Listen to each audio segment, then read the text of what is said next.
जगत गुरु जी, यदि वो लकड़ी है अगर तो कोई धार्मिक रूप से कोई आपत्ति ना हो आपको, और अगर आप बता सके, हमारे दर्शकों को दिखा सके कि ये धर्मदंड है कैसा, और ये लकड़ी का है या लोहे का है, ताकि लोगों को स्पष्टता हो जाए।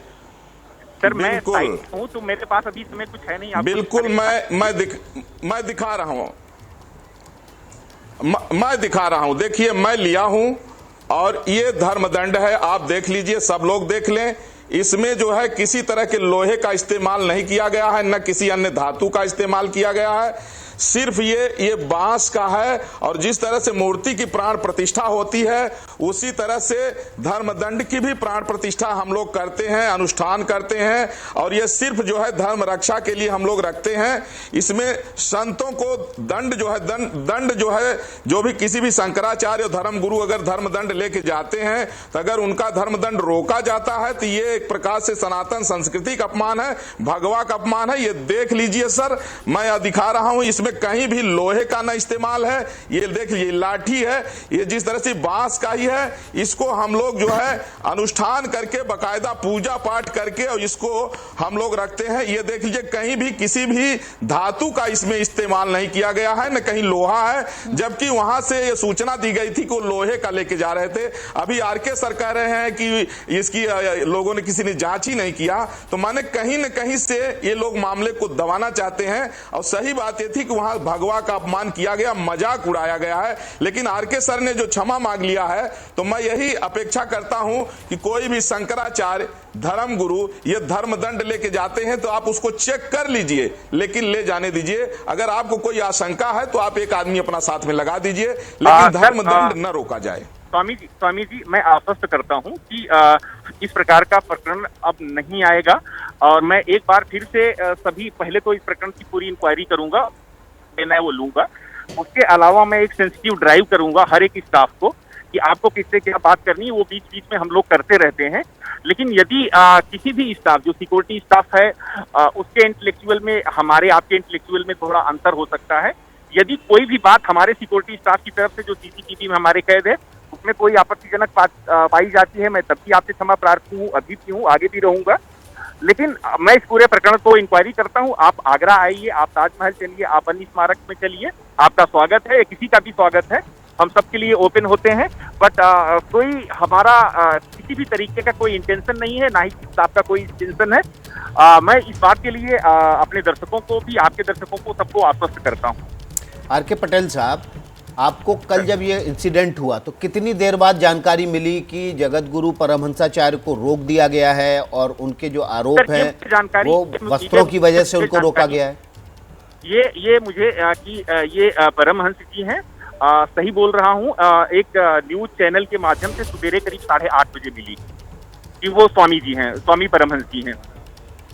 कल आपके स्टाफ ने आपको बताया ही नहीं कि गलत सर, आपने एक संत को रोक दिया है, भगवा वस्त्र धारण करने की वजह से रोका गया है? क्या जानकारी दी आपके स्टाफ ने? आपको मिला था सर दो तथ्य में रखो।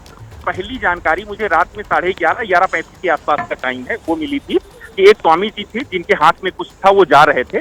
बट वो धनुर्दंड है क्या है, इसकी जानकारी मुझे सुबह 8 बजे के आसपास स्पष्ट हुई है। तो जो जानकारियां, एक पहली जानकारी मुझे रात में 11:30, 11:35 के आसपास आई है।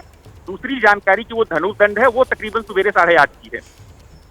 आरके पटेल जी, मामला देखिए बहुत गंभीर हो जाता है। किसी संत को वहां पर जाने से रोकना, जो जाना चाहते हैं, इतनी दूर से अपने शिष्यों के साथ वहां पर आए हैं। मुझे बताइए कि अभी आपने कोई कार्रवाई इसको लेकर शुरू की है? 2 बार आपके पास ये जानकारी मिल गई, और क्या कार्रवाई आप करेंगे ताकि आगे भविष्य में इस तरह की घटनाएं ना हो? मैडम, आपके करेस्पॉन्डेंस भी यहाँ पे होंगे। मैं पिछले 2 घंटे, लगभग 2 घंटे अभी नहीं हुए, करीब 1 से 1.5 घंटे हो गए, मैं साइट पे हूँ। मैं 10 से 15 स्टाफ और जो ड्यूटी पे थे, मैं उनसे बात कर चुका हूँ। मैं सीसीटीवी, जो कल का इंसिडेंट है, वो 2 सीसीटीवी चेक कर चुका हूँ।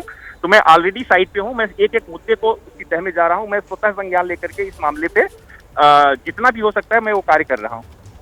जी पटेल साहब, लेकिन मामला तो इतना गंभीर था, आपको तो स्टाफ के जरिए तुरंत सूचना मिलनी चाहिए थी। आप तो वहाँ के सुपरिटेंडेंट हैं, कोई भी घटना होती है आपके पास तो सूचना तुरंत आनी चाहिए थी। रात को 11:30 बजे तक आपको सूचना मिल रही है, बड़ी लेट लतीफ़ी है। सर, लेट लतीफ़ी मैं इसलिए नहीं कहूँगा क्योंकि ये इस घटना का रिकॉर्ड नहीं किया गया कि स्वामी जी से जब बोला गया है तो स्वामी जी चले गए हैं।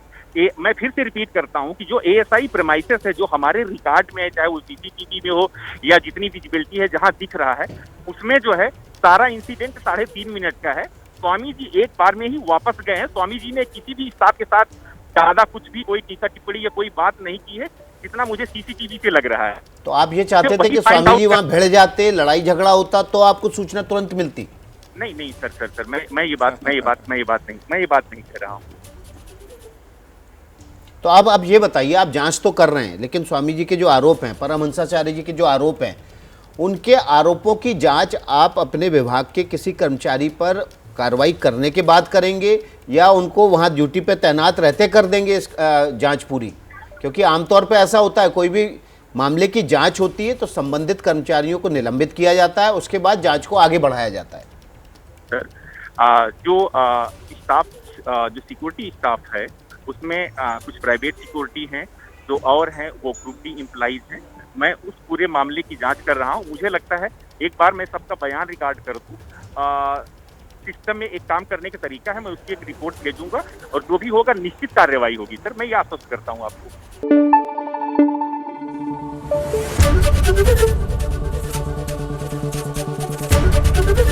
ABP न्यूज आपको रखे आगे।